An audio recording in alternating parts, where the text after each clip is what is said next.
A torrential downpour pummels the rural suburbs of Washington, D.C., as two friends are cut down in a hail of bullets. There's one man dead and another one severely wounded. I just remember going numb, being paralyzed, and I had been shot. As police wade through the muddy depths of the terrifying mystery, will unrelenting showers allow the culprit to make a clean escape? The heavy rain is going to wash away potential evidence. Or will the storm bring a cold-blooded killer to justice? The weather created a lot of challenges, but it was what the weather left behind that enabled them to solve the case.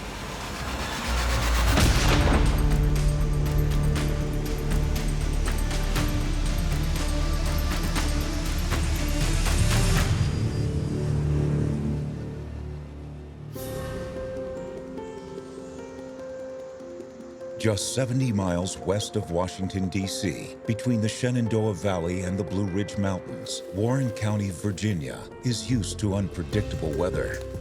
When you're in any of these areas where you have mountains and then valleys, a lot of times you can get really heavy rain in one place and then it's actually really dry in another place because the mountains were able to squeeze out all the moisture from the atmosphere.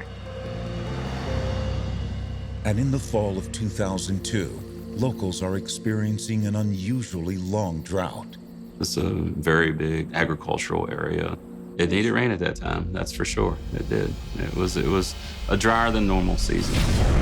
And they're about to get it. On the last days of September, the remnants of Hurricane Isidore, a Category 3 hurricane that made landfall in Louisiana as a strong tropical storm, hits Warren County.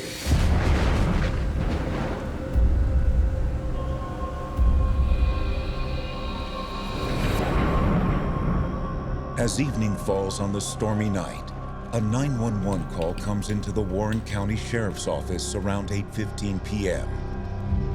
We received a call from a passerby at the Low-Water Bridge stating that there was two individuals laying outside of a truck. Warren County deputies head out into the wet night to an area particularly vulnerable to flooding, a rural road near the Shenandoah River. It's pouring rain. So visibility is an issue, A, because it's dark out and you have no lights. And then the fact that the rain is coming down so hard that you can barely see right in front of you. Police can tell right away that something terrible has happened.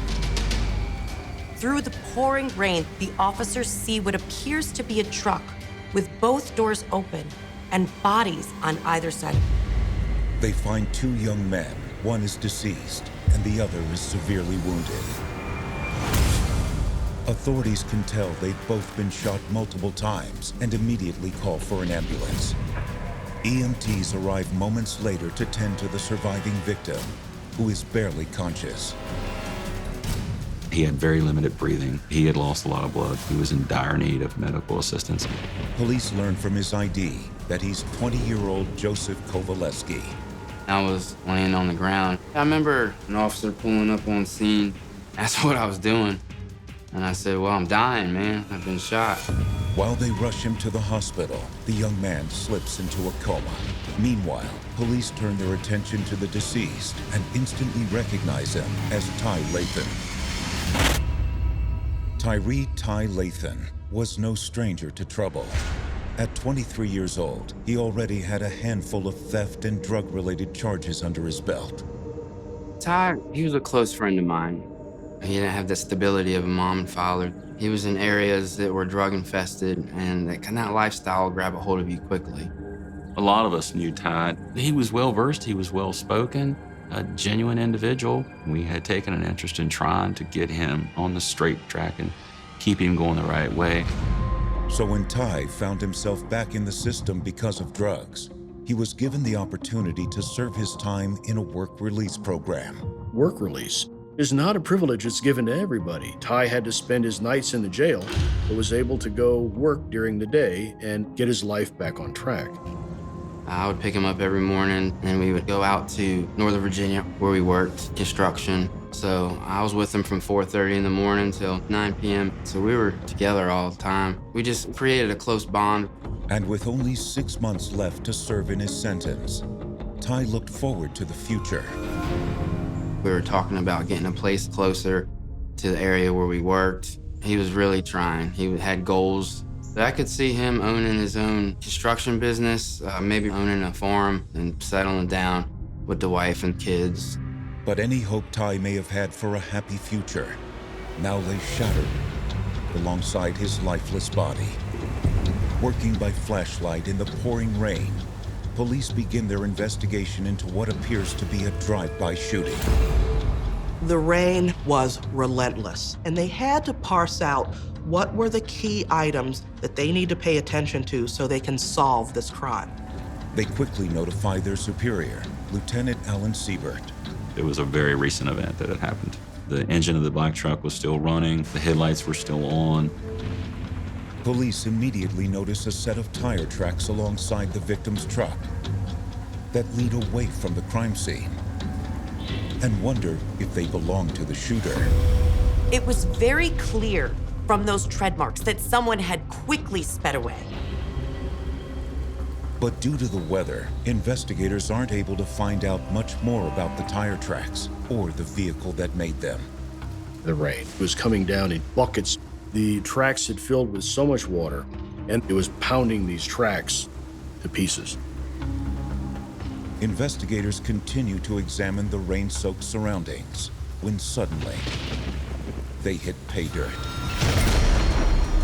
2 shotgun shell casings were identified on the scene. They had then picked them up and took them into evidence. Police also find not 2, but 3 cell phones. There was 3 cell phones there and 2 people. So, okay, what assumption can you make from that? Does that phone belong to the shooter?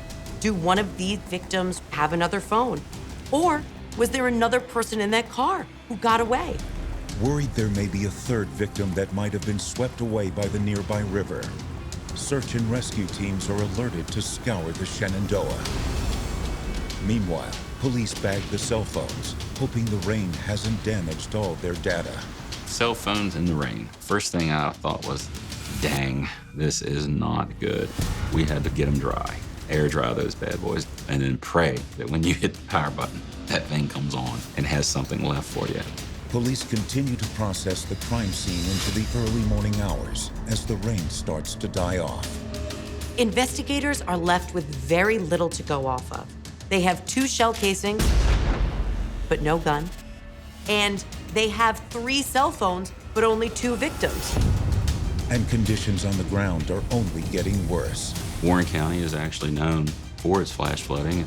The river was rising to the point where it would engulf our crime scene. Just because the storm is ending, it doesn't mean the difficulties investigating the crime scene will end. Sometimes even after all of the rains have ended, conditions are worse because the floodwaters are still continuing to rise. Will police be able to salvage their crime scene before it washes away?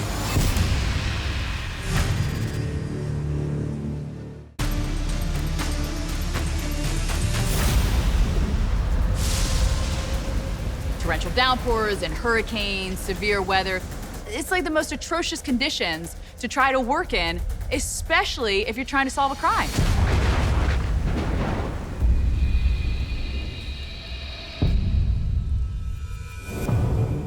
As the sun rises, the rain is tapering off above the Shenandoah River Valley in Warren County, Virginia.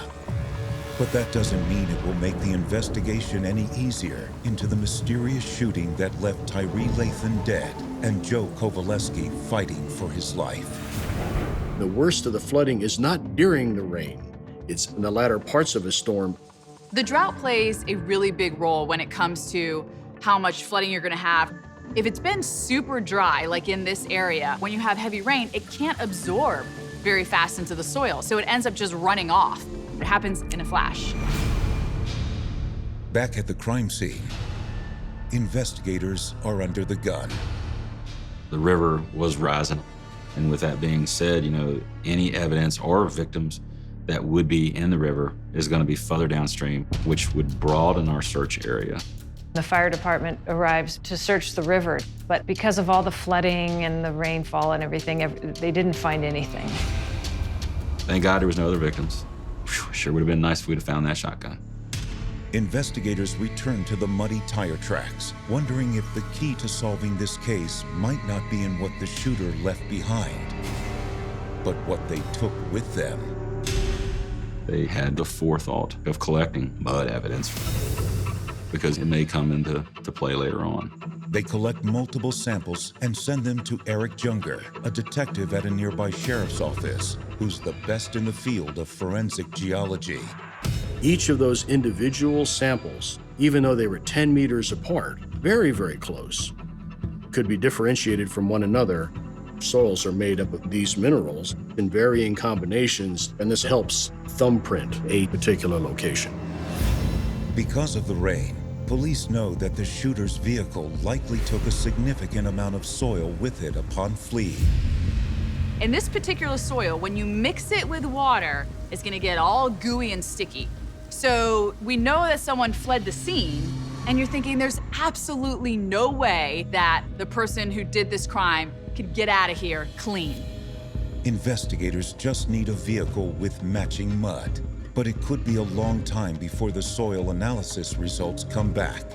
It took hours to process the crime scene, but it was going to take weeks to process those soil samples. Luckily, by the end of the day, the floodwaters have held off. And after taking hundreds of photographs and measurements, officers release the crime scene and return to the station to analyze the evidence they've collected, specifically the 2 shotgun shell casings. Although police know a shotgun was used, they need to learn more about the attack if they hope to catch the killer. Investigators brought in a ballistics expert to help determine the range at which that bullet was fired, the angle of the shot, and where the shooter was shooting from. The ballistics expert concludes that the shotgun used to kill Ty Lathan was fired from an upward angle, approximately 6 to 9 feet away. The same distance between the tire tracks they found and Joe's truck. It was pretty likely that these shots were fired from the driver's side, and that means that this was probably a one-person job. Investigators theorize that a single shooter pulled up next to Ty, rolled down their window, and blasted off at least 2 rounds from a 12-gauge shotgun before speeding off, spewing mud everywhere. But there's only one way to be sure, and that's to speak with Joe Kovaleski. 2 days after the shooting, Joe wakes up from his coma. I do remember riding in the ambulance and going out. I had died twice on the way to the hospital. And then I remember waking up in ICU. The 20-year-old will have to endure severe physical and psychological injuries for the rest of his life because of the attack. I had 35 entry wounds, shattered right humerus. I had 7 broken ribs, collapsed left lung, holes in my diaphragm, my stomach, my liver, and I'm blind in my right eye. Based off the number of wounds, police determined 5 rounds were fired. The doctors kept calling me a medical miracle. But if it hadn't been for the storm, Joe might not have made it at all. Police were patrolling the area because of the potential for flash flooding and the bad weather. So luckily, they were able to get to the crime scene within about 7 minutes, and that really helped save Joe Kovaleski's life. Although it's early in Joe's recovery, investigators hope that he's well enough to answer a few questions. Joe couldn't talk at all, but was able to communicate through some hand signs and head nodding. I do remember lots of questions. It was all kind of fuzzy and hazy at that time. There was little things that I remember, but it wasn't much. And he confirms it was only himself and Ty in the truck. But then he remembers something that gives investigators their first big lead. One piece of information he does give to police is that he saw a red SUV. Though he was able to describe the vehicle involved, Joe doesn't remember any other details about that night or the 3rd cell phone found at the scene. So police aren't much closer to identifying a suspect. You had all kinds of possibilities as to what the shooting circumstance could have been. They could have known one another. They might have been strangers. Is this a Son of Sam ambush type of thing where 2 guys just got picked? It could be anything, but it definitely had a personal feel. It was overkill, huge overkill. Residents living in Front Royal are frightened. In small communities like this, when someone is murdered for no apparent reason, think of the terror that causes, because who's next? Warren County has a killer on the loose.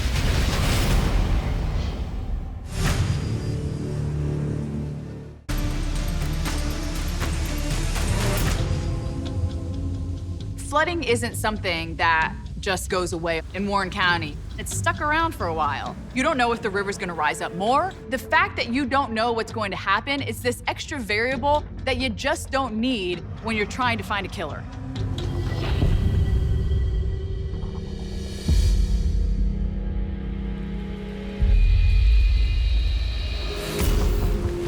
In Warren County, police are looking for a red SUV that Joe Kovaleski remembered seeing before he and Ty Lathan were shot.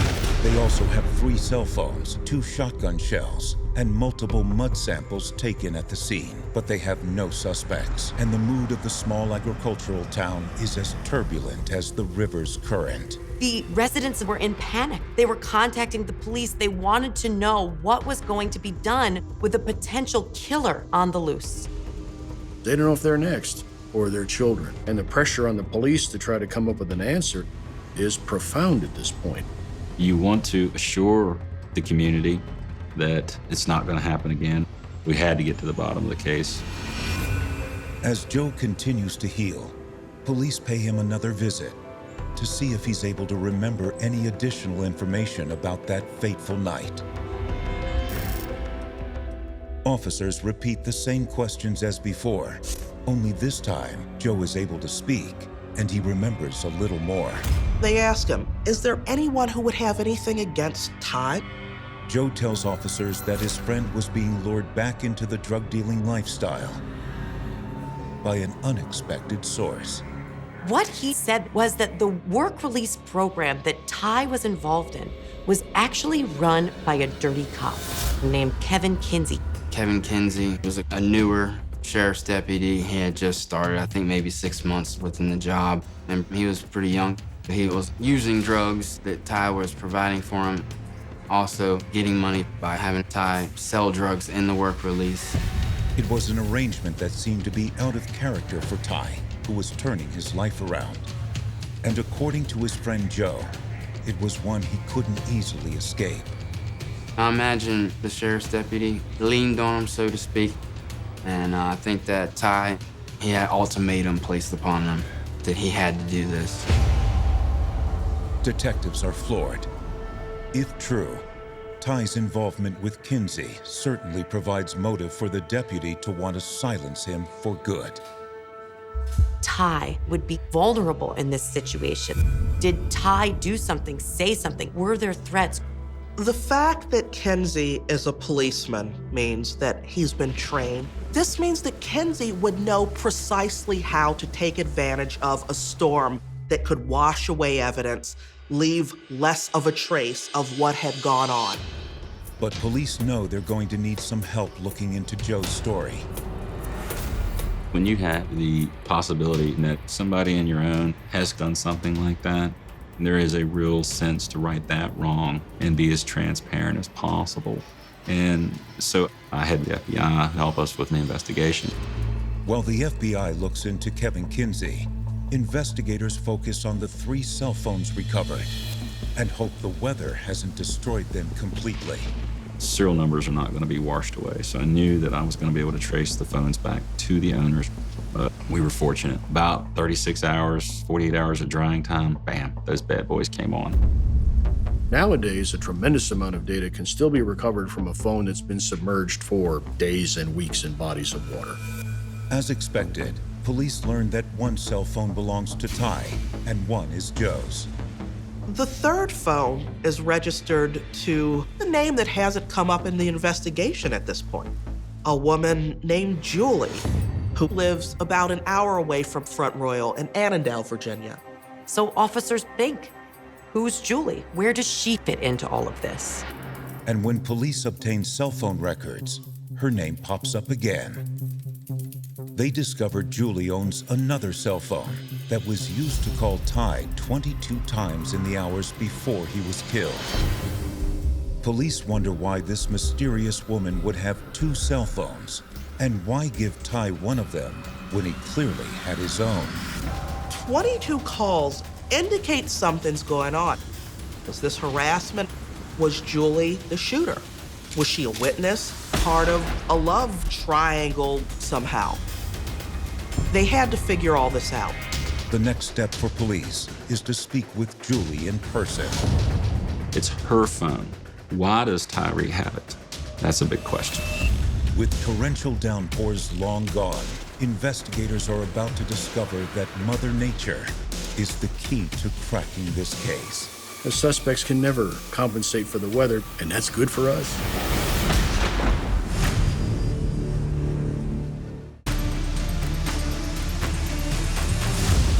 During this time of year in this area, it's starting to cool off a little bit. You can still get thunderstorms, and then they had what you call an Indian summer, and the temperature just spikes up real quick. So this was one of those unique situations where the weather started to heat up, and so did the investigation.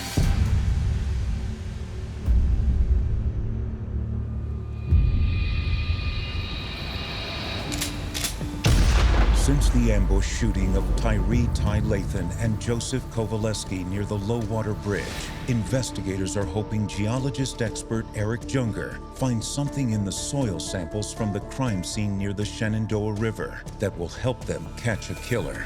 The first thing Junger's got to do is sift and then repeatedly sift the soil to separate the fine from the coarse material. He finds vegetation, clay, the things you'd expect to find in a soil sample. But what he's really looking for are those particular markers, those things that are unique to that place. The two minerals in particular that were interesting to me were the high concentrations of azurite and malachite.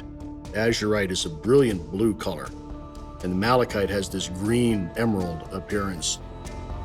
Azurite and malachite are both rare minerals located in a quarry a half-mile upstream. They are forms of copper, and they're very specific to this region. In all parts of the country, certain soils have certain markers, and they can actually mark a region and determine where the specific soil came from. Because of the heavy rain and flooding from the storm, the river's current moved the minerals downstream into the area of the crime scene. It got broken into such small fragments that we couldn't find them anywhere else nearby, above or below the quarry. Now, investigators just need a vehicle with matching mineral remnants to connect them to a perpetrator. Meanwhile, they've zeroed in on two persons of interest. A sheriff's deputy named Kevin Kinsey, who is alleged to be a dirty cop, and a mysterious woman named Julie, whose call history and two cell phones tie her to the scene of the murder. The FBI has now taken over the Kevin Kinsey portion of the investigation because of conflict of interest. So investigators focus on Julie. They learn from her cell phones that she lives an hour away in Annandale, Virginia. And as soon as deputies arrive at her apartment, they can't believe their eyes. One thing they noticed right off the bat is that there is a red SUV parked in Julie's apartment complex's lot.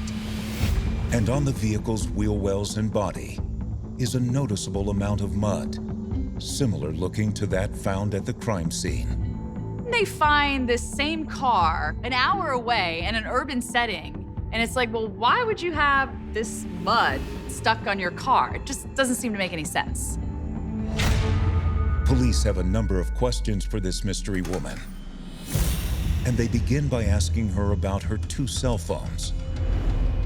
The one that was found at the crime scene and the one that called the victim 22 times. She explains that she's friends with Ty and loaned one phone to him. But the other doesn't really belong to her. It belongs to her boyfriend who lives with her, 26-year-old Lewis Felds. She says it's Lewis's phone. She goes into the point that, his credit's bad, he can't get one, that sort of thing. And I say, the main thing is it's his phone. Okay. Does he let anybody borrow that phone? Nope. Did he let anybody borrow that phone that night? Oh, okay, great. She says she has no idea who would have killed Ty. She says she was home watching TV that night with Lewis. And when they ask where her boyfriend is now, she claims she doesn't know, but police aren't so sure. So in our minds, he could be a suspect. It could be both of those individuals. You know, you can't just assume it.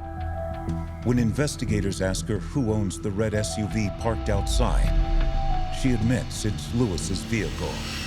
So at this point, the police do have ample circumstantial evidence.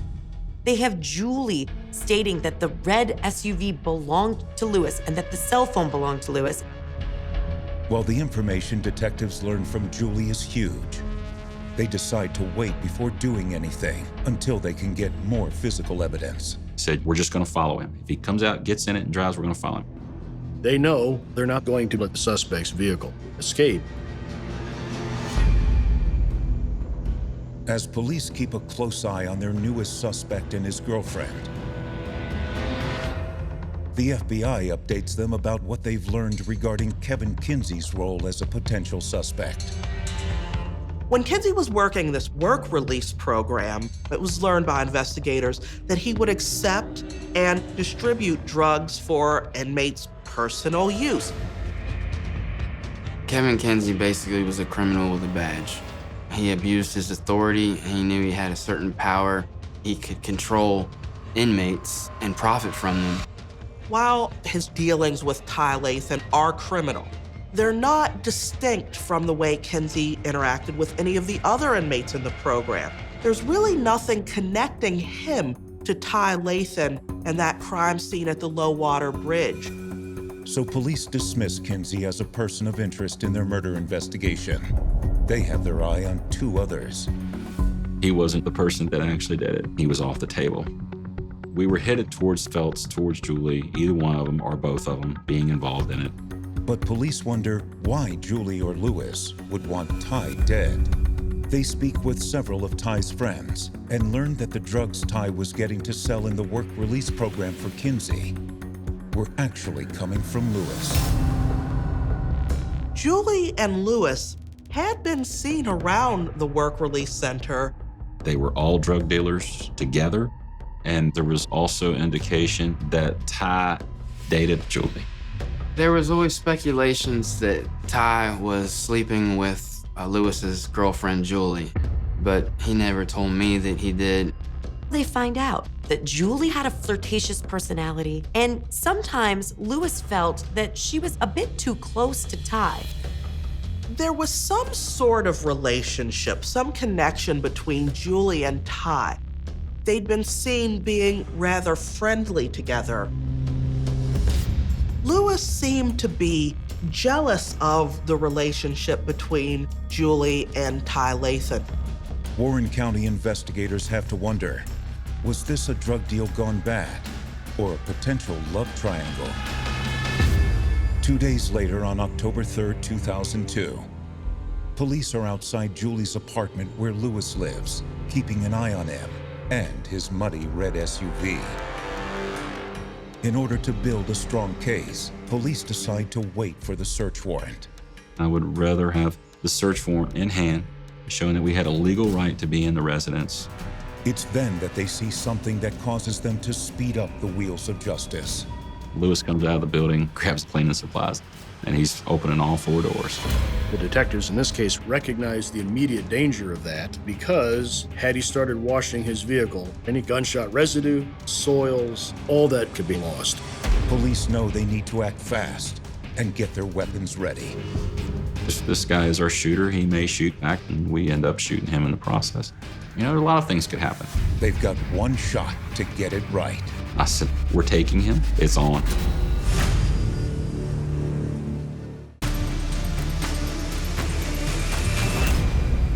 When police first arrived at the low water bridge in Warren County, Virginia, on the night of an unrelenting rainstorm, the chance of finding Joseph Kowaleski and Ty Lathan's attacker seemed slim to none.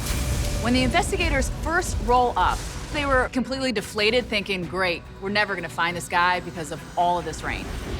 But investigators caught a break. when a third cell phone found at the crime scene led them to an apartment in Annandale, Virginia, where Lewis Felds and his girlfriend Julie live.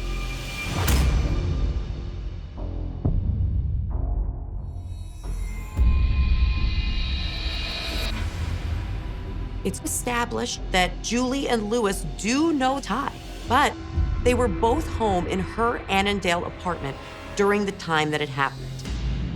But police aren't buying it. Lewis Felds is the owner of a red SUV, the same kind that Joe remembers seeing before hearing gunshots and losing consciousness. And the wheels are covered in mud, similar to what was found at the crime scene. Finding mud in the wheel wells of an SUV doesn't make Lewis Felds a killer by any stretch. But when investigators catch Felds about to clean off his SUV and destroy all of that mud, they decide to make their move. We took him right there. And of course, he wasn't happy about that. Police arrest Felds and charge him with the first-degree murder of Ty Lathan and attempted murder of Joe Kovaleski. He refuses to talk without a lawyer. Meanwhile, officers enter the apartment but find no sign of Julie. She left the apartment before we got up there. I had no clue where she was at. Had bigger fish to fry at the point. Investigators waste no time searching the apartment and confiscate numerous amounts of drugs and $12,000 in cash, but no murder weapon. They have the entire SUV sent to the lab to be examined by forensic technicians, including the mud around the tires. With all the rain and all the mud, it sticks to things. And because of the uniqueness of the area, that particular soil is almost like a GPS and can be tracked if it's found somewhere else where it doesn't belong. They'll have to wait for Eric Junger to analyze the soil samples and compare them to the ones collected at the crime scene. Meanwhile, investigators still have some heavy lifting to do in order to prove Lewis Felds is their guy and also untangle Julie's possible involvement in the attack. Right now, police have a lot of circumstantial evidence, but they need a conviction at trial. Police continue to talk to friends of the couple and are able to find a witness that puts just Julie at her apartment at the time of the murder, so they let her off the hook. So there's very good evidence that she wasn't at the crime scene. She wasn't part of it. But when police look closer at the records of the cell phone listed in Julie's name that belongs to Lewis, they find another piece of the puzzle. The 22 calls placed to Ty's phone before he died came from Lewis's cell, and the cell towers placed that cell phone traveling from Annandale to Warren County. Show the suspect's cell phone pinging as it's coming to Front Royal. There's a time frame when the call stops. It stops transmitting. We get the 911 call, and then all of a sudden the cell phone comes active again and starts pinging cell towers all the way back, and that number is known to be his. This puts his cell phone in the vicinity of the crime scene at the time of the murder. But it's still not enough for investigators. They still need to prove that Lewis Felds was at the crime scene. And the result of all that rain, the mud, could actually help investigators find exactly what they're looking for.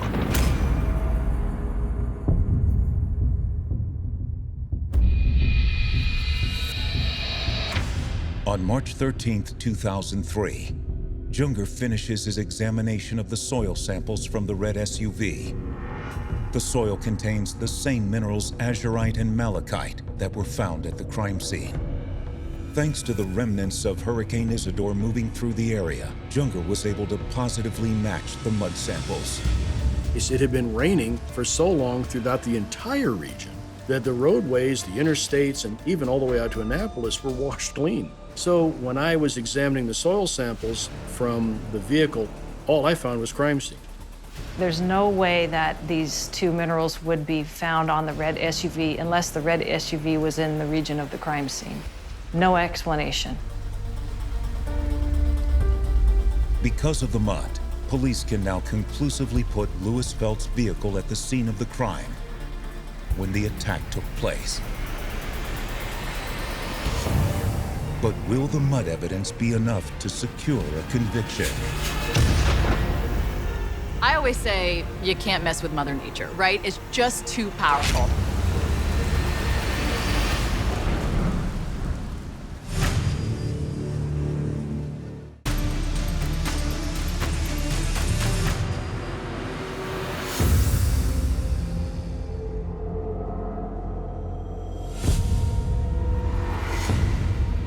After exonerating Sheriff's Deputy Kevin Kinsey and Julie as murder suspects, police have a solid circumstantial case against Julie's boyfriend, Louis Felds. Detectives have been able to prove that Felds' cell phone and red SUV were at the crime scene at the time of the attack. Now all they need is a murder weapon to place in his hands. The police are still trying to find the one crucial piece of evidence that can make their case: the shotgun that was involved in the shooting. That's when a friend of Ty's named Mike comes forward and tells police that he sold Louis a shotgun a few weeks prior to the murder. He takes police to a small clearing where they had fired the gun during the sale, and police find 9 spent shotgun shell casings on the ground. Shell casings really do tell a story. They're as unique as a fingerprint. When the firing pin strikes the primer to expend that projectile, it leaves a distinct mark on the backside of the casing. The firearms examiner compares the shell casings collected to the 2 empty shells found at the crime scene. All 9 shell casings were an exact match to the shell casings that were found in the crime scene. The weapon that Mike sold to Louis is the same weapon that killed Tyree Lathan. That's huge. We don't have the gun, but we got the next best thing. The power of weather is strong, but not strong enough to wash away ballistic evidence. As the prosecution prepares for trial, Joe gets stronger every day and finally remembers more details about the night he and Ty were shot. That was very stressful. I had to meet with detectives once a week, sometimes 2 or 3 times a week, go over dialogues and go through just recounting what happened. Based off the evidence and Joe's memory, investigators believe they have a clear picture of the events that occurred on that fateful, dark and stormy night. Police surmised that Ty and Louis had planned to meet just before 7 p.m. at the low water bridge. It was my impression that Ty and I were gonna meet up with Louis, just hash out everything we needed to hash out for the night. Investigators believe Louis was calling Ty repeatedly while he was on his way to meet him, to make sure he didn't go anywhere. Ty had to be back to the work release, and he was getting antsy and anxious. Now it's dark. It's starting to downpour heavier and heavier. It's hard to see, and it's an area that's not lit. There's no lighting out there. That night, when there's a big thunderstorm out, no one's gonna be out there. For someone that wants to commit a crime, you're secluded and you feel like you're in the middle of nowhere. It seems like the perfect place. Police think Louis was upset with Ty and decided to permanently end their relationship. I think maybe in his mind he thought that Ty might be an informant, which he was not, and that Julie was having a relationship with Ty, which maybe she wasn't either. I don't know. Investigators believe as soon as Louis pulled up, Ty started to get out of the truck, and that's when Louis took out the shotgun. I remember Ty saying, "I'll be right back." I looked over and I see 2 flashbangs, and my whole body just went into complete shock and pain, and everything happened so quick. Ty Lathan died almost instantly, and police think Joe was just collateral damage. There was no question in our minds. That was the plan. That was the whole reason for the meet. It wasn't a drug deal gone bad. It was just a flat-out homicide killing. As he rushed to get away from the scene, police believe that's when Louis left the tire tracks and kicked mud up, placing those specific minerals, azurite and malachite, all over his vehicle. All the circumstances, the rain, the flooding, the hydrodynamics within the quarry that moved the samples. The weather, frankly, was indispensable to us in this case. The darkness, And that rain proved a great cover at first for Louis Felds. He didn't count on that rain and the mud it created, creating evidence that literally stuck to him. On May 16, 2003, faced with the evidence against him, Louis Felds makes a deal and pleads guilty to 2 counts of use of a firearm in commission of a felony, attempted first-degree murder, and first-degree murder. He had what's called an Alford plea, and that's a very specific legal term. That means he does not admit to actually committing the crime. All he admits to is that the prosecution has enough evidence to convict. He is sentenced to 25 years behind bars and is set to be released on May 12, 2025. It made me feel a little bit better about, knowing that he wasn't totally getting away with it. Despite his killer being behind bars, the death of Ty Lathan is a painful loss felt by all who knew him. It's a waste of young life.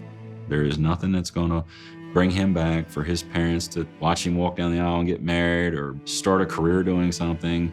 He'd come in the room, he'd make you smile, he'd make you laugh.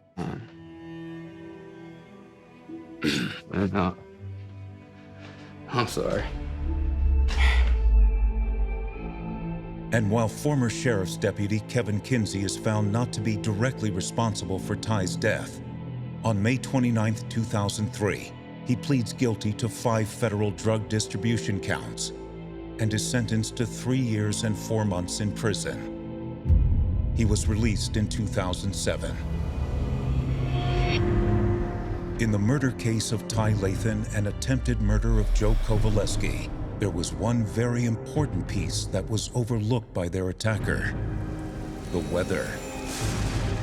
Many suspects nowadays learn different ways in which to perfect their crime because they'll watch TV shows, but they can't compensate for the weather because it is such a dynamic, unpredictable force. They just can't learn about that. Mother Nature will always be the one that will be stronger than you.